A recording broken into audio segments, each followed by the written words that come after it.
This is the contact page where you manage all information for each contact, from their basic details to invoices and portal access.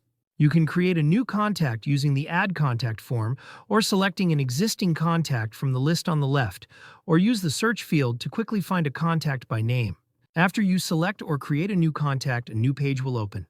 Let's start with the Details tab. Enter or update contact information, including name, email, and address.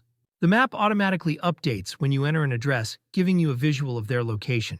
Use the Update button to save changes. The Connections section shows relationships between contacts and your animals or litters. If the user has signed contracts or on a waitlist, you will see this here. Upload and manage photos and documents for each contact in the Media section. Keep track of important conversations and details in the Notes section. Create and manage invoices directly from the Contacts page. View payment status, remaining balances, and download PDFs. The Pet Portal tab lets you control what each contact can see in their personal portal. Use the toggles to show or hide sections like animal details, medical records, invoices, and contracts.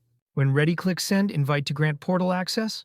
That covers the contact page. We hope you found this helpful, and if you have any questions, please don't hesitate to reach out to our support team.